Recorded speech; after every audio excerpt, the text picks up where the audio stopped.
Okay, we are now on a hole that is going to provide a great challenge during the Ryder Cup Open. That it will, how do you even explain hole number 15? Well, yeah, I mean, we've got options to make a couple of drivable par fours on the 2010 course, but this is definitely the most obvious.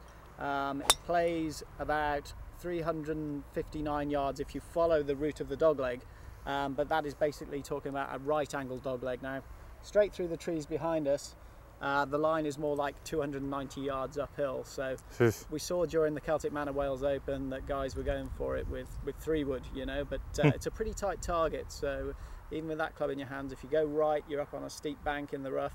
If you go left, you're dragging it into a brook that runs across in front of the green. So it should be a hole for a great deal of excitement in the Ryder Cup. Speaking of brooks, we got Nick Brook of the, what the hell newspaper you write for? The Daily Mirror. The Daily Mirror. British tabloid. British tabloid, absolutely. Nick's been joining us all day long. You've seen him in his fancy knickers and his great golf swing, beautiful golf swing. Thank you. Now, you have been traveling the southwest coast of Wales for the last couple of days and with your family. Yeah, we've been very privileged. Had a lovely trip from Newport Pen, which is of course in West Wales, right on the coast, to Newport Monmouthshire here, and we've taken in Royal Porthcawl, Tenby, Trefloyne, and had a great time in it. And I can only say it's a fantastic area for youngsters and junior golf, and there's been a great effort put in by the Ryder Cup people and committee and everything to really help promote junior golf and family golf for youngsters in the build up to next year's 2010 Ryder Cup. Very good. Well, we're going to follow Nick in on hole number 15, so don't choke. No. No? No. All right, see if you succumb under the pressure. We'll see. We'll see. Oh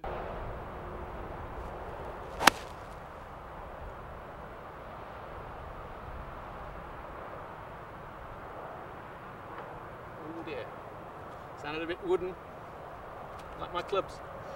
Well, as predicted, my first ball has gone into the trees there. What we British and Europeans might be thinking of as colonial corner. Those from the other side of the pond might be having a bit of trouble this time next year. But my provisional is here in the rough, and we're still with a lot of work to do. It's lying quite thickly. We've got to get up and over the trees, and it's still quite a heck of a hole even from here.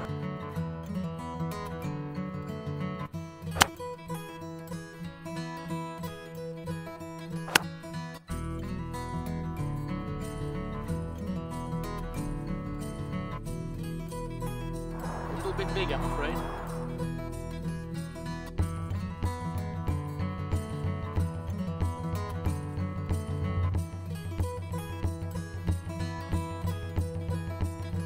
Okay, well, now you can see why I'm only an amateur golfer.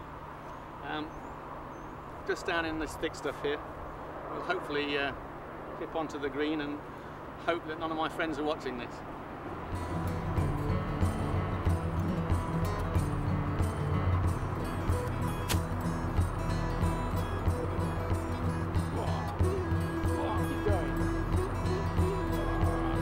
Crowd to roar at this stage.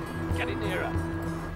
Well, we're hoping this is one of the Europeans' balls here with a, I don't know, 5 foot to the flag and the crowd all on the banks around us. And it's got this putt to go, what, 1 up, 2 up? I'd say 3, isn't it? 3 up, 3 to play, that'd be good. Right, let's give it a mark and a bit of a wipe, get all that debris off it. And, we'll have it out. Knock it in. Thanks, Paul. Downhiller from the right.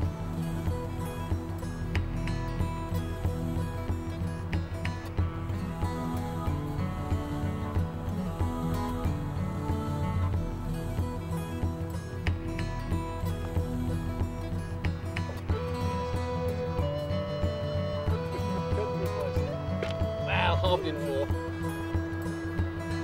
On to the next. On 3, wrestle. 1, 2, 3. No? Didn't even flinch. I noticed. Well, I tell you what, the Europeans are going to be flinching during this Ryder Cup match. Do you think so? I know so. I think we just handed you the last one just to keep you guys interested in it. We'll see, won't we? The three scorelines before that were a bit interesting, weren't they? Yeah, for sure. You know, the fans last time around were pretty rowdy, you know, and almost at times, you know, I thought on behalf of the Americans, settle down a little bit, guys.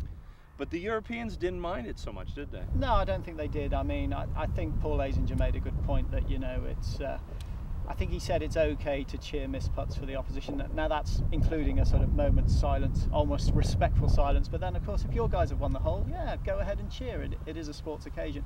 As long as you're respectful while the guys are playing their shots and the behaviour doesn't become boorish. I think we need a little bit of atmosphere at a Ryder Cup, a bit of cheering, a bit of singing, and of course here in Wales, land of song, we're expecting to hear some great songs during the Ryder Cup here. Wonderful, wonderful, and certainly at the end of the day, when the handshake comes and the camaraderie is there, that's what it really is about towards the end of the day. Absolutely, and I think, you know, barring a couple of controversial incidents, you know, the Ryder Cup has always upheld that sporting tradition in very fine manner, and from what we saw, Colin Montgomery and Corey Paving got together for the first time at this year's Celtic Manor Wales Open. Both, you know, complete gentlemen, look like they're going to play the game in the right spirit, and I'm sure that will transfer to their troops on the course. Well, we certainly will see. Now, right now we're up on the tee box at number 18. Just provides great vistas of the whole course below, yeah? That's right. One of the great advantages of this golf course is that the closing 4 holes play against this huge hillside, so that gives you some vast viewing banks where we can house these 50,000 spectators. All of them with a great pitch to see the decisive closing action over those final holes, but also they get this view behind us of many of the holes in the valley floor below, maybe 8 or 10 in some places. So bring a pair of binoculars and you can come early. You might have to wait a couple of hours to see that action right in front of you, but you can keep in touch with the rest of it with those binoculars and hearing the gallery roars coming up through the valley. Oh, it's going to be absolutely beautiful. All right, let's take it home. Let's finish this thing up on number 18. 3!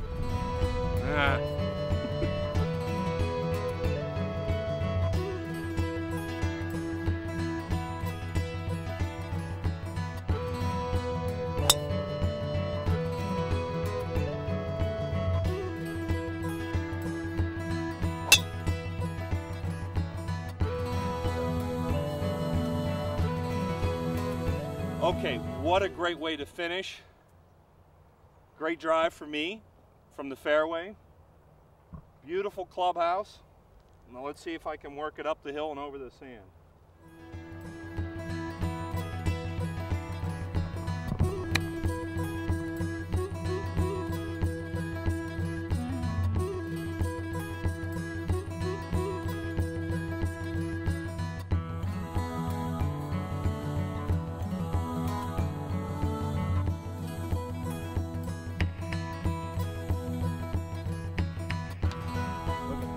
Is that beautiful or what? Absolutely. Lovely, lovely. Paul, I've certainly enjoyed the day with you. You're a good golfer. I'll give you that. Well, tired of it towards the end, Randy, but it's been a pleasure to have you. You've been great company. We've had a great round. Well, I appreciate it. You know, and folks, it's more than just the 2010 course. Celtic Manor has everything for everybody in your whole entire family. You've got the Roman ruins down the road. You've got great food, the saunas, the whirlpools. Everything, yeah? Absolutely, yeah. It's very much a leisure destination. While we're famous for the golf, we've also got tennis courts. We can do shooting and fishing just off-site. We've got family games rooms. We've got a hideaway club creche for the little ones. We've got spa for the ladies and for the gents at spa as well, of course. But something for the whole family, very much so. Very good, very good. All right, you get yourself to Wales and get to Celtic Manor. Let's go to the clubhouse. You owe me a drink. You owe me 2 drinks, by the way. All right. That's a wrap. Good stuff.